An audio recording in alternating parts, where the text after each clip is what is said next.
Some landlords in our area say their tenants have been taking advantage of the COVID eviction moratorium. We spoke to a Long Island woman who says that she has lost 2 years of rent and soon she won't be able to pay her own. CBS 2's Natalie Duddridge reports from Smithtown. Mother of two, Jeevan Khalid, wishes she and her husband never rented out their house. Her family moved for work and rented this 5,000-square-foot home on Ardra Court for $5,000 a month to this couple, Frank and Sophia Del Maro. They moved in July 2017, and at first they paid rent on time. Then issues surfaced. On May 22nd was the last rent he paid us. And from June onwards, he just started making excuses. Neighbors complained of garbage piling up around the home, including fireworks and bottles.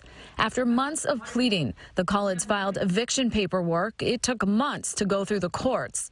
Then the pandemic hit, and in March, the state banned evictions due to the coronavirus. Finally, a judge did order a warrant for eviction, but the sheriff's office, responsible for performing evictions, can't because of the moratorium. We've been hamstrung by the executive orders that basically give tenants carte blanche to stay as long as they want. One text from the tenant's attorney to the landlord said, Frank said maybe $15,000 and he can go. If not, I'm going to file bankruptcy and stop any potential eviction. The tenant sent this message as well, saying, honestly, I could live here for the next 8 months and not pay rent, but I don't want to do that. If you want to give the money, I'll leave on the 1st. If not, then I don't know what to tell you.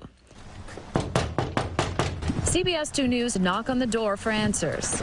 If you don't leave, I'm going to call the police. I'll have you arrested. Khalid says when she's shown up to the home to ask for rent, they've hurled racial slurs at her.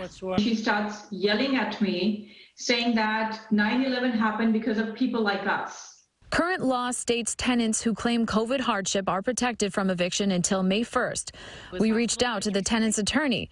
He says his client was hospitalized with COVID. He told me that he does have a positive test. He's going to send the results to me. He also says his client, Frank Delarmo, lost his job. But Delarmo told the Khaleds he owned a company, Capital Roofing and Sealing, on Yarnell Street in Brentwood. CBS 2 went to that location, and a woman opened the door and said it was her residence. Someone came before to a guy, and I told him this is not a roofing company. This is a resident. Khalid says her family is now owed more than $100,000 and are dealing with severe financial difficulties themselves. They worry President-elect Biden will extend the eviction moratorium until September, and it will be 8 more months before they can even start the next court proceeding. In Smithtown, Long Island, Natalie Duddridge, CBS 2 News. The family has sent dozens of emails to elected officials, including Governor Cuomo, and we did reach out to his office as well, but they have not answered our questions.